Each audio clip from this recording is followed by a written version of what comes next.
supply chain issues, along with rising prices, are still causing headaches for all Americans, but one product shortage is causing a serious panic, understandably, among parents who say they're worried about feeding their infants and their baby formula. Some states are seeing at least a 50% shortage, including Iowa, Missouri, Tennessee, North Dakota, and South Dakota. But President Biden says it's time to celebrate the economy. Watch this. Our plans and priorities have produced the strongest job creation in the modern times of the American economy. Oh, boy, that generates confidence, doesn't it? Yeah. So, look, you guys, this is, we knew that there was going to be food shortages. We know there's the supply chain shortage, but there's still something that's outstanding that is contributing to this. Look at this statistic, Charlie. U.S. baby formula, how much of it is produced by China? 44%. We're the biggest, best nation in the world, and we can't get formula for mom's kids. But just tell me your thoughts on this at this point. No, it's absolutely incredible. It's appalling. This is one of the greatest national security threats that we face. And it's, of course, not just baby formula. It's medicine. It's vitamin C. It's so many of the things that we need to have for regular, normal, daily life that we rely on China for. And China, in case politicians in Washington aren't aware, they're out to destroy us, and they want to overtake us and destroy us.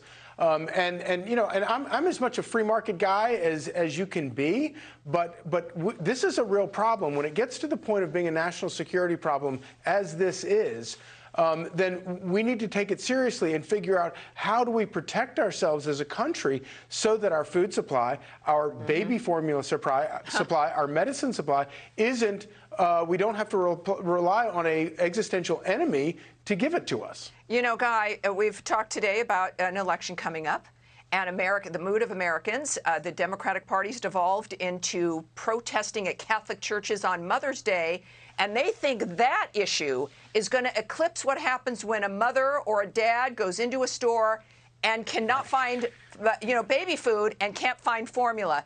What do you think the impact of that's going to be? Well, it's going to be immediate, and it's very frightening, I think, for parents. And you know what's interesting, Tammy? The clip that we just played of President Biden in Ohio boasting about the economy, you know who wasn't at that event in Ohio with the president? The Democratic Party's nominee for Senate in that state, Tim Ryan, who's a sitting congressman. This guy has voted 100% of the time with the Biden agenda, literally 100%, according to 538. And yet he was nowhere to be found to welcome his party's president to his state, the guy with whom he votes 100% of the time. I think that tells you everything that you need to know about the problems that the Democrats are facing when a nominee in the state does not want to be seen with the guy at the very top of his own party. Well, they all own it at this point. Aisha, Americans are having a lot of different things affecting them on every single front. Doesn't it seem like this is maybe just kind of the tip of the iceberg that really brings it home about the fact that this affects individuals, their families, and even their infants? Well, look, I think people forget that the economy can be doing well. You can have job growth, but it doesn't mean that low and middle class Americans are doing well. If I can, Tammy, let's pop up the inflation graphic here, and let's talk about that for a second. When you have sky-high prices for gas and literally everything that has to do with your daily life, I mean, how can you expect Americans not to complain?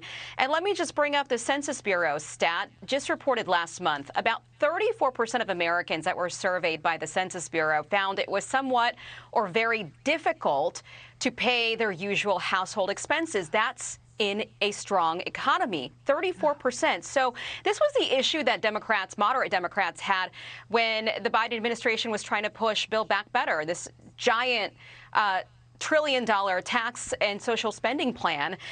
It's why are we talking about this thing when Americans aren't even worried about that right now? They're worried about just how to, like you said, feed their kids and just put food on the table. Why aren't we talking about that? You know, that's what's fascinating. It's like they just want to, Charlie, be like, cats with their head under a curtain. They want to ignore this. But we know this is also, we're warned this is going to get worse through the year. How do you see this unfolding? Yeah, I honestly, I don't see any way this doesn't get anything but worse between now and November. Yeah, especially when we're looking at literally, physically in your face, empty shelves. Hey, Sean Hannity here. Hey, click here to subscribe to Fox News YouTube page and catch our hottest interviews and most compelling analysis. You will not get it anywhere else.